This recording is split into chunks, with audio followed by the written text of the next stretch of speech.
Bienvenue sur Athlétique Carnivore. Alors, tu veux commencer le régime carnivore en 2026 ? Alors écoute bien. Parce que c'est probablement beaucoup plus simple que ce que tu crois et que ce qu'on t'a raconté. Tu manges de la viande, tu bois de l'eau, tu sales selon ton goût, tu choisis une viande suffisamment grasse et tu manges jusqu'à ce que tu sois rassasié. C'est la base. Pas besoin de compter tes calories, pas besoin de peser chaque aliment, tu n'as pas besoin de manger toutes les 3 heures, tu n'as pas besoin d'acheter 15 compléments alimentaires, tu n'as pas besoin de calculer tes protéines, tes lipides, tes glucides au gramme près. Et surtout, tu n'as pas besoin de compliquer l'alimentation la plus simple du monde. Parce que le régime carnivore, dans son principe, est extrêmement simple. Tu manges des aliments d'origine animale, tu retires le sucre, bien évidemment, tu retires les plantes, ça va avec, tu retires les farines, tu retires les huiles végétales industrielles, tu retires les aliments ultra transformés, c'est une évidence, et tu laisses enfin ton organisme fonctionner sans être bombardé toute la journée par du glucose, du fructose, des édulcorants, des arômes et des produits fabriqués en usine. Le plus important, c'est donc pas seulement ce que tu vas manger, c'est aussi ce que tu vas arrêter de manger. On pense toujours qu'il faut rajouter. Non, mais là, on va supprimer. Parce que beaucoup de personnes disent qu'elles font du carnivore simplement parce qu'elles mangent un steak le soir. Et le matin, elles mettent du sucre dans leur café. À midi, elles vont prendre une sauce industrielle, peut-être pour mettre sur des frites. Dans l'après-midi, elles vont boire un soda, mais sous prétexte qu'il est sans sucre, c'est génial. Le soir, elles vont manger du fromage, un dessert cétogène et quelques cuillères de miel, parce que le miel, on le sait, c'est un bienfait naturel. Ça, c'est pas commencer réellement un régime carnivore. C'est simplement ajouter de la viande à une alimentation qui continue de stimuler les mêmes envies.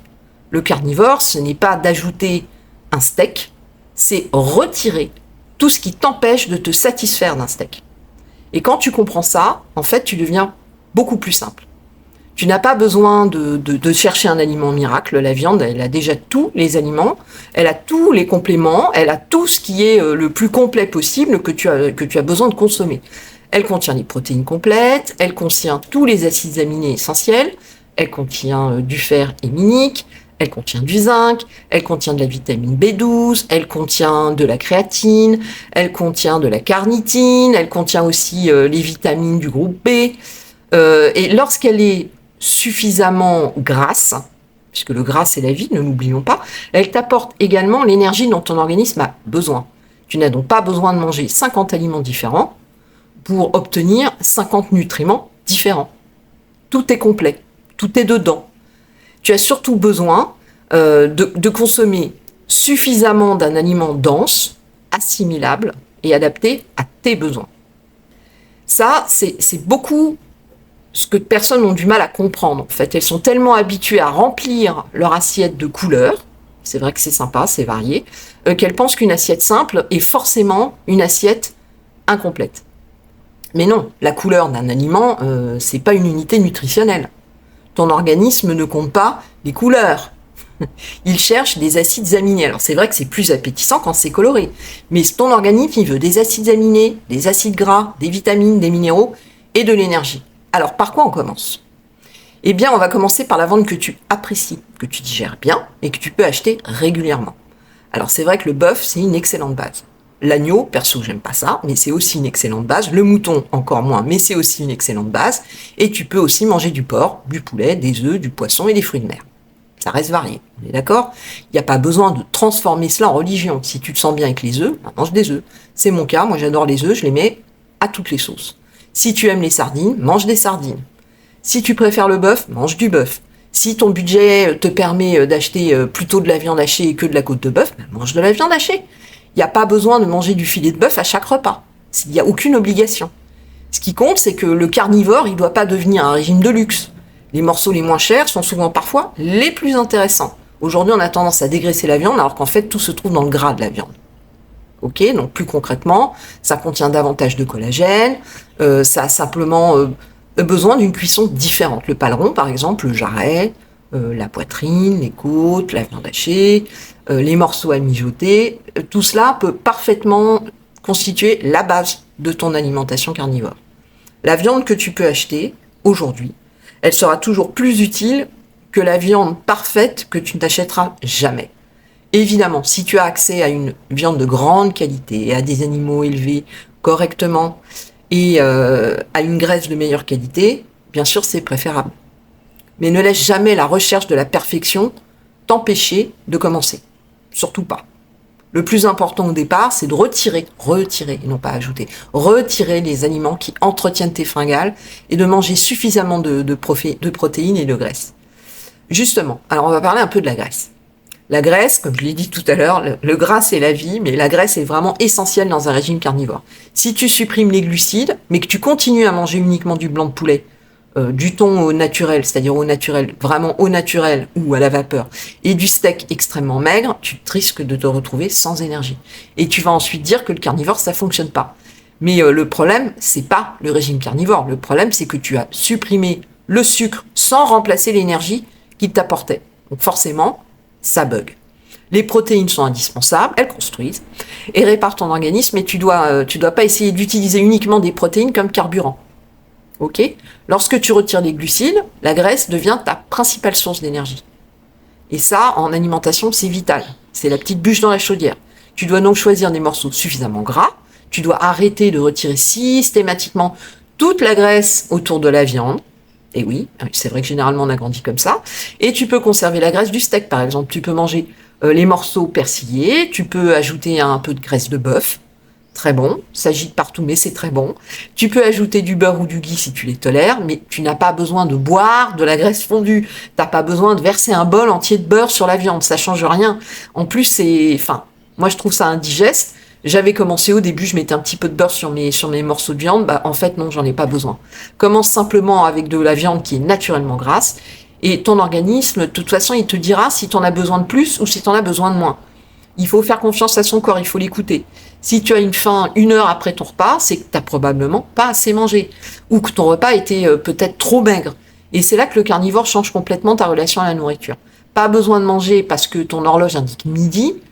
Pas non plus besoin d'une collation à 10 heures. Je veux dire, c'est ton corps. Nous, au début, on s'est dit, qu'est-ce qu'on fait ? Avec mon compagnon, on s'est dit, on va écouter notre corps et on va manger quand on a faim. Ça, c'est le monde idéal.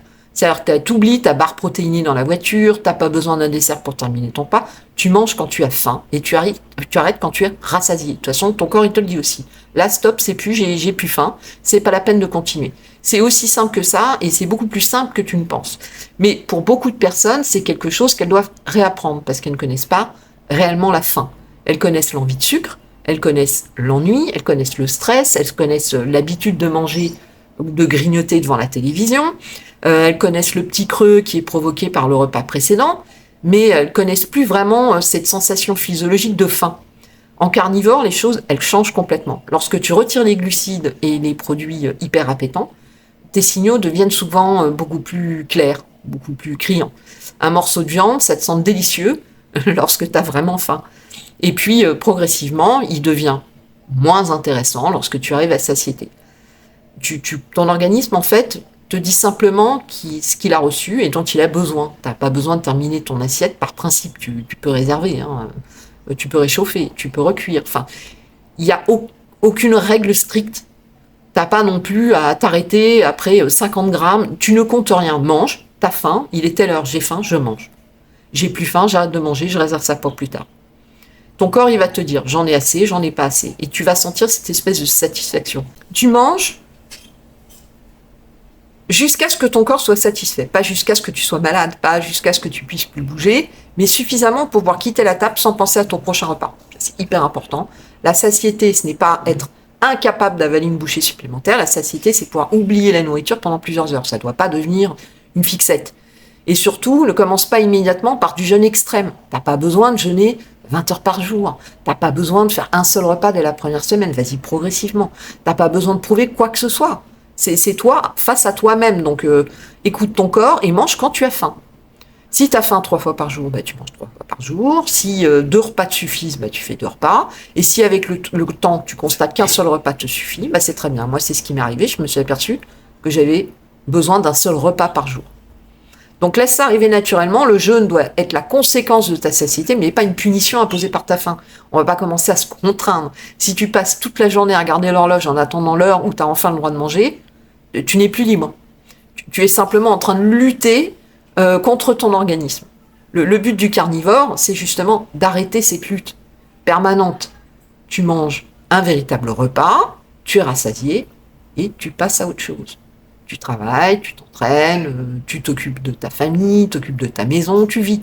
L'alimentation, elle ne doit pas être là pour occuper tout ton cerveau du matin au soir, surtout pas. Elle doit te nourrir suffisamment pour que justement tu puisses enfin penser à autre chose et faire toutes les activités que tu as besoin de faire dans la journée. Maintenant, qu'est-ce qu'il faut retirer exactement? Le sucre, les farines, les céréales, les huiles végétales industrielles, les boissons sucrées, tous les aliments en fait qui sont ultra transformés, les sauces industrielles, les desserts, les barres protéinées, les desserts, on reviendra peut-être dessus. Les produits prétendument cétogènes remplis d'édulcorants et idéalement, au moins au départ, tout ce qui entretient constamment ce goût sucré. Parce que tu ne te libéreras pas du sucre en passant ta journée à consommer des produits qui imitent le sucre. C'est une évidence, ça sert à rien d'essayer de feinter ton cerveau. Un soda sans sucre peut ne pas contenir beaucoup de glucose, mais il continue à entraîner ton cerveau à attendre une stimulation sucrée. Pas bon. L'idée, c'est de se désaccoutumer. Alors moi, je suis une vraie addict au sucre, et je me rends compte qu'effectivement, ça prend un peu de temps, mais qu'il faut envoyer les bons signaux. Un gâteau cétogène, ça reste un gâteau... Dans ton comportement, une barre protéinée, c'est la même chose. Et en plus, c'est un produit ultra transformé. Beaucoup d'édulcorants peuvent également provoquer des ballonnements, des gaz ou éventuellement un diarrhée. Alors fais simple, pendant quelques semaines, tu retires tout ce qui est goût sucré. Tu laisses ton palais se réadapter. Ça aussi, c'est quelque chose d'intéressant. On va avoir des différences de goût et c'est surprenant et intéressant, vraiment. Il va s'adapter, tu vas peut-être découvrir que la viande possède beaucoup plus de goût que ce que tu pensais. Le gras également, les œufs, le poisson. Et en fait, pour pouvoir redécouvrir ça, il faut que tu arrêtes de bombarder tes papilles avec des produits qui sont beaucoup trop sucrés et qu'on trouve normalement dans la nature. Le miel. Alors le miel, ça reste du sucre. Il contient principalement du glucose et du fructose. Le fait qu'il provienne d'une abeille, ça change pas sa composition. Une abeille ne transforme pas le fructose en protéine animale. Le miel n'est donc pas un aliment carnivore strict. Il peut être naturel, mais naturel ne signifie pas indispensable. Et surtout, naturel ne signifie pas disponible 3 fois par jour, toute l'année. Tu peux raconter tout ce que tu veux sur les chasseurs-cueilleurs et le miel sauvage. Ils ne commandaient pas des pots de miel sur Internet chaque semaine. Ils ne versaient pas du miel dans leur café chaque matin. Ils ne terminaient pas chaque repas avec du miel sous prétexte que leurs ancêtres en avaient peut-être trouvé une fois dans l'année. Non, parce que c'est aussi ça, c'est une question de régularité. Donc, si ton objectif, c'est de sortir de la dépendance du sucre, tu gardes pas de sucre, sous quelque forme que ce soit. Alors maintenant, on va parler des abats. Alors, c'est pas du tout mon truc, mais tu peux manger des abats, mais t'es pas obligé. C'est vrai que les abats, c'est quand même super complet. Le foie, par exemple, il est extrêmement riche en vitamine A, en vitamine B12, en cuivre et en plusieurs autres nutriments. C'est un aliment qui est très dense, mais justement, ce qui est très dense n'a pas besoin d'être consommé en quantité énorme. On va prendre un exemple. Un animal qui possède des centaines de kilos de muscles et de graisse et seulement quelques kilos d'organes, il n'y a donc a priori aucune logique à manger une énorme quantité de foie à chaque jour. Tu peux en manger une petite portion, occasionnellement, et tu vas l'apprécier, mais tu n'as pas besoin de te forcer. Alors ça, c'est hyper important. En général, te force pas. Tu aimes, tu n'aimes pas, t'as envie, t'as pas envie. La viande musculaire, c'est pas du vide. Elle contient déjà une quantité remarquable de nutriments. Tu vas pas t'effondrer parce que t'as pas mangé du foie cru au petit déjeuner. Faut arrêter les légendes et tu vois, c'est non. Le carnivore, ce n'est pas devenir une nouvelle religion dans laquelle tu dois avaler des aliments que tu détestes. Sûrement pas. Moi, j'aime pas les abats, j'en mange pas. Je sais que c'est bon, qu'il y a plein de choses dedans, mais non, je vais pas me forcer. Je veux dire, on n'est pas là pour développer un trouble alimentaire. On est là pour prendre plaisir à manger, mais à manger quelque chose qui est bon pour notre organisme. Donc, tu manges suffisamment, t'observes comment tu te sens. Les œufs, moi c'est mon cas, sont super utiles, c'est simple, c'est rapide, C'est relativement économique, ça contient des protéines complètes, de la graisse, de la choline et de nombreux micronutriments. Pour beaucoup de personnes, ça facilite énormément le régime carnivore, et là, je suis vraiment bien placée pour en parler, pardon. Tu peux les manger seuls, tu peux les ajouter à la viande, tu peux faire des œufs au plat, des œufs brouillés, des omelettes, bref. Si tu constates que tu les tolères pas bien, alors tu peux les retirer pendant quelques temps. En fait, c'est toujours pareil. La base du régime carnivore, c'est voir ce que tu supportes ou ce que tu tolères plus ou moins bien. Tu tolères pas, tu supprimes, tu vois. Tu rajoutes pas, t'enlèves. Certaines personnes, par exemple, vont mal réagir au blanc d'œuf. D'autres vont digérer parfaitement. Ça, c'est l'avantage d'une alimentation simple. Quand tu manges seulement quelques aliments, tu peux, c'est beaucoup plus facile, identifier ce qui te convient. Quand ton assiette contient 20 ingrédients, 3 sauces, 2 huiles et un dessert, bah, tu vas pas forcément savoir ce qui convient ou ce qui convient pas. Le carnivore, tu retires des aliments, mais il retire aussi le bruit qui t'empêchait d'écouter ton organisme. Alors, même chose pour les produits laitiers. Le fromage, c'est un aliment d'origine animale, mais cela ne signifie pas qu'il convient forcément à tout le monde. Le problème du fromage, si tant est qu'il y a un problème, c'est qu'il est très facile, à surconsommer. Tu peux terminer un gros repas de viande, tu peux ne plus avoir faim pour continuer à manger du fromage. Tu sais, ces petites lamelles qu'on va couper là, hop, là, on en prend une, on en prend deux, on en prend 5. Et tu t'aperçois que tu t'es fait la moitié de la plaque de fromage, donc non. C'est salé, donc c'est concentré, c'est appétant. Et chez certaines personnes, les produits laitiers fonctionnent parfaitement. Chez d'autres, ils entretiennent les fringales. Donc attention, ils ralentissent la perte de graisse et ils provoquent des ballonnements. Ou alors, ils vont te réveiller certains symptômes. Alors, tu veux commencer de la manière la plus claire possible, retire les produits laitiers pendant quelques semaines. Tu gardes éventuellement un peu de beurre ou du ghee si tu les tolères bien. Et puis plus tard, tu commences à réintroduire le fromage, tu commences à voir ce qui se passe quand tu en manges. Qu'est-ce qui se passe sur plusieurs jours? Après, tu décides. Le fromage, il peut être carnivore par sa composition, mais il peut aussi devenir un dessert par la manière dont tu le consommes. Donc maintenant, on va parler de l'adaptation. Lorsque tu retires les glucides, ton organisme il doit augmenter son utilisation des graisses. Tu n'as plus cette petite bûche de glucides pour faire tourner la chaudière à plein régime. Donc il va également utiliser une partie du glycogène stocké dans les muscles et dans ton foie. Et comme le glycogène retient de l'eau, tu vas souvent perdre rapidement de l'eau pendant les premiers jours. C'est pour ça que beaucoup de personnes voient leur poids descendre très rapidement au début. Donc, il ne faut pas paniquer. Okay, une partie de cette perte, c'est pas encore de la graisse, c'est essentiellement de l'eau. Mais cette perte d'eau s'accompagne également d'une perte de sodium. Donc, tu peux ressentir un peu de fatigue. Tu peux avoir des maux de tête, une sensation d'être un peu plus faible que d'habitude, d'être un peu plus étourdi quand tu te lèves. Là encore, la solution, elle est souvent hyper simple. Mange suffisamment, encore une fois. Sale ta viande selon ton goût, bois selon ta soif et arrête de te forcer à boire 3 ou 4 litres d'eau chaque jour. Simplement parce que quelqu'un t'a dit que plus d'eau, ça signifiait automatiquement plus d'hydratation. Alors évidemment qu'il faut boire. Moi j'habite dans un pays où il fait chaud, donc effectivement je vais boire un peu plus que quelqu'un qui habite dans une zone plus tempérée. Mais surtout, moi qui étais principalement un chameau, puis je vous donne mon exemple, on est dans le concret, aujourd'hui je bois beaucoup plus simplement. Donc je m'hydrate bien, j'ai pas de soucis, j'ai pas de crampes, j'ai pas quoi que ce soit. J'ai une bonne hydratation avec mon alimentation carnivore. Donc ce qu'il faut, c'est diluer davantage les électrolytes et uriner plus souvent. Donc du coup, ça va le faire. Ça va dépendre de ton activité, de ta température, du climat, comme je viens de vous le dire.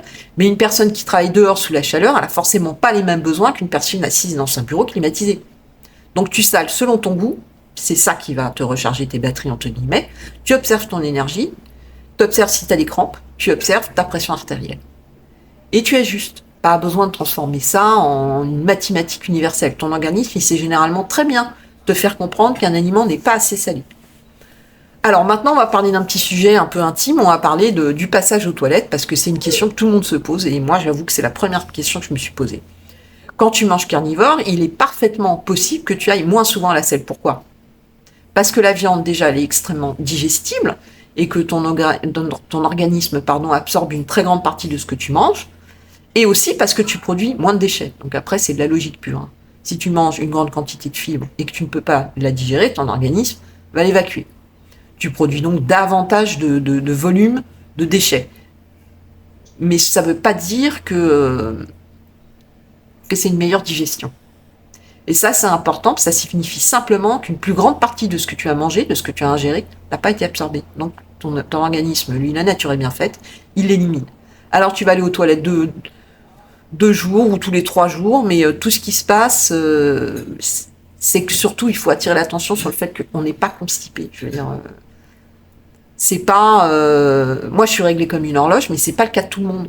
Et pourtant je mange des petites quantités. Donc après, ton corps, il te donne des indications. C'est dur, c'est qu'il n'y a pas assez de gras. C'est mou, c'est qu'il y en a trop. Donc, encore une fois, tu fais attention à ce que te dit ton corps. Et tu verras qu'il ne faut pas te faire un blocage mental. Tes intestins, ils sont bien faits, tu les as nourris. Il sait très bien ce qu'il doit faire avec ce qu'il a reçu. Donc, fais-toi confiance. Donc, c'est une question d'ajustement entre ton gras et ton pas assez de gras. Généralement, c'est ça. Et vérifie aussi que tu as de l'eau, que tu as du sel et à l'inverse, si c'est la diarrhée, tu paniques pas. C'est que peut-être tu as augmenté la graisse beaucoup trop rapidement. Et c'est particulièrement fréquent lorsque les gens ajoutent de la graisse liquide dans les premiers jours. Donc, on y va mollo, on prend une viande qui est maigre. Donc, généralement, c'est ce qu'ils font. On va prendre une viande maigre, on va dire une connerie. Je vais prendre du poulet, on va mettre du beurre fondu dessus. Et puis, c'est bizarre. Ils sont surpris parce que tout traverse rapidement leur système digestif. Commence plutôt avec de la graisse naturellement présente dans la viande. Réduis légèrement les graisses ajoutées. Laisse ton organisme s'adapter. Il y a un temps d'adaptation mentale, physiologique. Et vérifie aussi le café, les édulcorants et les produits laitiers. Parce que beaucoup de personnes accusent immédiatement la viande, alors que finalement, ça peut tout simplement être le café.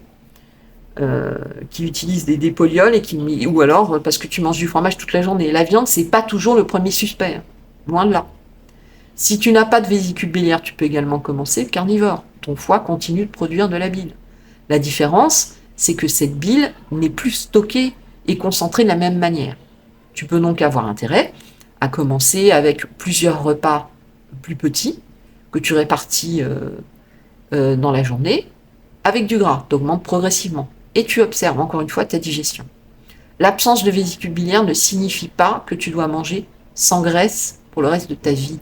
Ça signifie juste et simplement que tu dois parfois être plus progressif. Tout est une question de nuance, comme tout dans la vie finalement. Alors maintenant, on va parler du sport. Pareil, pas besoin de courir 2 heures par jour pour compenser la viande et la graisse que tu manges. Tu dois t'entraîner pour brûler ton repas, ok. Tu dois t'entraîner pour construire ton corps, ok. L'activité physique reste extrêmement importante. Elle développe ta masse musculaire, elle améliore ta force, elle renforce tes os, elle améliore ta sensibilité à l'insuline, elle améliore ta capacité cardiovasculaire, mais elle ne doit pas devenir une punition. C'est pas le purgatoire, hein. C'est pas je mange, je dois compenser avec du sport. T'as pas besoin de mériter ton steak. Ok, qu'on s'entende bien. Et pendant les premières semaines, il est possible que tes performances, elles changent, temporairement. Surtout si tu fais des efforts très explosifs, très longs, très intenses. Ton organisme, il est en train d'améliorer ses capacités à utiliser les graisses. Donc il faut lui laisser ce temps d'adaptation et tu peux donc avoir besoin d'un certain temps et ça signifie pas que tu vas être faible pour toujours. Non, ton corps s'adapte. Il essaie de comprendre les signaux que tu lui envoies et il ajuste. Donc ton métabolisme change donc de fonctionnement et réduit légèrement le volume de tes entraînements pendant quelques jours si nécessaire. Mange suffisamment, sale suffisamment, dors correctement et remonte progressivement. Tu n'as pas besoin de battre des records personnels pendant ta première semaine de carnivore. On n'est pas dans la performance là, on se détend, on s'adapte. Donc ton objectif au départ, c'est de construire le métabolisme qui te permettra ensuite de fonctionner avec une énergie beaucoup plus stable. Et beaucoup de personnes découvrent alors quelque chose qu'elles n'avaient pas, voire jamais connu. Elles peuvent s'entraîner sans avoir besoin de manger juste avant. Alors ça, c'est intéressant parce qu'elles peuvent passer plusieurs heures sans baisse d'énergie. Et elles ne paniquent plus parce qu'elles ont oublié leur collation. Il faut se détendre, c'est pareil. Il ne faut pas faire de fixette sur la nourriture. Elles ne dépendent plus d'une boisson sucrée pendant l'effort. Elles retrouvent une véritable flexibilité métabolique. Ça, c'est extrêmement important. Et c'est ça, la liberté. C'est pas se forcer à jeûner. C'est pouvoir manger ou attendre sans perdre son énergie et sans devenir obsédé par la nourriture. Surtout pas. Alors, le café. Alors, le café, évidemment, ça, vous aviez bien compris que le café, c'était pas du tout carnivore. Mais tu peux le garder au début si tu veux pas tout changer le même jour. Simplement, observe ce qu'il fait réellement. Moi, je vois la différence. Le café, il peut accélérer le transit. Café, club, café, hein, ça, c'est ce que ça fait. Il peut augmenter l'anxiété, pas forcément bon, et il peut perturber son sommeil. Et il peut également masquer une fatigue liée au fait que tu ne manges pas suffisamment. Alors, une fois que ton alimentation elle est stabilisée, tu peux essayer de le réintroduire ou de le réduire. Mais voilà, idéalement, vas-y mollo sur le café. Tu découvriras peut-être que ton énergie naturelle, elle est meilleure que ton énergie stimulée. Beaucoup de personnes connaissent pas leur véritable niveau d'énergie, elles connaissent seulement le niveau de caféine. Donc c'est la même chose pour l'alcool. L'idéal, c'est de le supprimer. C'est ultra calorique, c'est que du sucre, c'est franchement pas bon, quoi. Donc l'idée, c'est on retire et petit à petit on réintègre. On a le droit de faire des écarts dans la vie. Il n'y a rien de compliqué. Mais l'alcool, par exemple, ça va perturber ton sommeil, ça va perturber ta récupération. Évidemment, ça déshydrate, ça diminue les performances. Et surtout, il pousse souvent à manger n'importe quoi. C'est-à-dire que si tu bois lors d'une occasion, ne transforme pas ça en catastrophe. T'as pas détruit 3 mois de progression, c'est pas grave, c'est un écart. Tu te rattraperas sur ton alimentation au repas suivant. Mais pas lundi, pas le mois prochain, au repas suivant, c'est tout. Tu dois pas être parfait, mais tu dois simplement être cohérent. Tu as le droit de faire un écart, observe comment tu te sens, peut-être que tu dormiras moins bien, peut-être que tu auras plus faim le lendemain. Voilà, il faut que tu écoutes ton corps, encore une fois. Peut-être que tu auras certaines douleurs qui vont revenir, peut-être que tu vas remarquer presque rien. Dans tous les cas, tu obtiens une information. Donc tiens compte de cette information, et cette information, elle t'aide à décider de ce que tu peux vraiment manger. Quelle est la meilleure motivation? C'est pas d'avoir peur de faire un écart. Je veux dire, c'est pas grave, on est humain, on n'est pas des machines. C'est de connaître précisément le prix que cet écart va te faire payer, parce que c'est ça, il y a toujours un prix à payer. Donc beaucoup de personnes commencent le carnivore et elles se sentent très bien et elles perdent du poids. Ça a été mon cas. J'ai retrouvé mon énergie, donc après t'as plus de fringales, et puis elles mangent un peu de riz ou un peu de part de gâteau chez quelqu'un. Bon, elles pensent que tout est terminé. Mais en fait, il n'y a rien de jamais terminé. Tu reprends. C'est comme la cigarette. C'est une addiction. Tu n'as pas été exclu du carnivore. Tu n'as pas besoin de recommencer une cérémonie particulière. Tu manges simplement de la viande au repas suivant. Point. Tu remets ton corps et tu remets toute la machine en route. C'est pas un écart qui détruit ta progression. C'est le fait de transformer cet écart en 3 semaines d'abandon, par exemple. Alors, tu dramatises pas. Tu te mens pas non plus, et si tu fais un écart tous les jours, c'est plus un écart, on est d'accord, c'est ton alimentation que tu es en train de changer. Et ton corps, il répond pas à tes intentions, il répond à ce que tu manges réellement. Donc maintenant, comment commencer concrètement? Pendant 30 jours, fais le plus simplement possible. Tu choisis principalement de la viande suffisamment grasse, que tu aimes, tu peux y ajouter des œufs, tu peux ajouter du poisson, tu bois de l'eau, tu sales selon ton goût, tu manges quand tu as faim, tu manges jusqu'à satiété, tu retires le sucre, tu retires les céréales, tu retires les farines, tu retires les huiles végétales industrielles et tu retires tous les aliments ultra transformés. Tu retires également les édulcorants. Et idéalement, tu retires temporairement les produits laitiers si tu veux obtenir une réponse vraiment claire et optimale. Pendant ces 30 jours, ne cherche pas à être plus intelligent que ton organisme. On n'est pas là pour feinter, on est là pour l'adapter. Cherche pas à optimiser chaque heure de ta journée. Ne cherche pas à ajouter un jeûne de 48 heures au milieu de tout ça. Non, ne cherche pas à boire 4 litres d'eau. Fais simple, encore une fois. Ne cherche pas à manger du foie cru tous les matins. Non.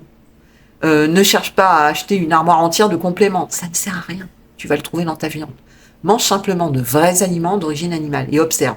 Observe ta faim, observe ton énergie, observe ton sommeil, observe ta digestion, observe tes douleurs et observe ta concentration, ta récupération. C'est hyper important, il faut s'écouter. Observe ton rapport à la nourriture. Tu vas peut-être constater que tu n'as plus envie de grignoter. Super. Tu vas peut-être constater que ton premier repas, il arrive beaucoup plus tard dans la journée. Bien. Tu vas peut-être constater aussi que tu peux travailler plusieurs heures sans baisse de régime. Nickel. Tu vas peut-être aussi constater que certains aliments que tu pensais indispensables te manquent, mais alors presque plus. Et surtout, tu vas peut-être découvrir ce que signifie être réellement rassasié. Parce qu'une grande partie des gens n'ont jamais connu la vraie satiété. On a connu le fait d'avoir le ventre rempli, l'estomac gonflé, le coma alimentaire après un énorme repas, mais on n'a pas forcément connu cette sensation d'avoir mangé suffisamment et d'avoir une énergie stable et de ne plus penser à la nourriture. C'est surtout ça. C'est ce qu'on recherche. Pas simplement un chiffre plus bas sur la balance. Ok pour certains, mais c'est pas le cas de tout le monde. Le carnivore, c'est pas un régime pour perdre du poids. C'est un régime alimentaire. Donc tu cherches une alimentation qui te libère et lorsque tu as terminé tes 30 jours, tu peux décider de continuer exactement comme ça. Ou tu peux réintroduire certains aliments. Tu testes les œufs, si tu les avais pas déjà gardés, tu testes le fromage, tu testes les produits laitiers, testes certaines épices, il y en a qui vont passer, et puis tu ajoutes une seule chose à la fois, parce que ça te permet d'identifier ce qui passe et ce qui passe pas. Sinon, tu sauras jamais quoi provoque quoi sur ton organisme. Donc une réintroduction, ce n'est pas une récompense, c'est une expérience.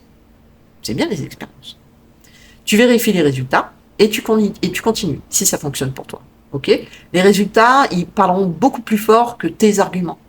Le régime carnivore, il gagne du terrain en 2026 parce que de plus en plus de personnes comprennent quelque chose qui est fondamental. C'est-à-dire que au départ, on n'avait peut-être pas besoin d'ajouter davantage d'aliments, ça c'est quand même assez agréable, mais on avait besoin de retirer ce qui perturbait l'organisme, le sucre, les farines, les huiles, comme on a parlé tout à l'heure, les aliments ultra transformés notamment, et les collations permanentes, les boissons sucrées ou énergisantes, les desserts, les édulcorants naturels ou pas naturels, bref.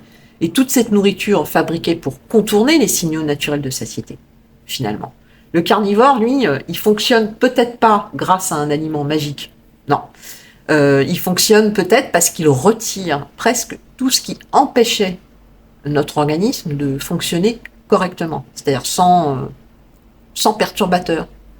C'est assez simple, c'est pour ça que le principe est vraiment hyper simple. Tu manges de la viande, tu la choisis suffisamment grasse, tu bois de l'eau, tu sales selon ton goût, et tu manges quand tu as faim. Franchement, finalement, c'est ça, manger. Et tu arrêtes quand tu es rassasié. Et tu continues à vivre.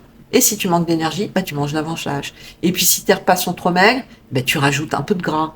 Et si tu as la diarrhée, bah, tu réduis temporairement la graisse liquide. Et tu vérifies le café, les édulcorants, tous les petites choses que tu as rajoutées autour, comme les produits laitiers.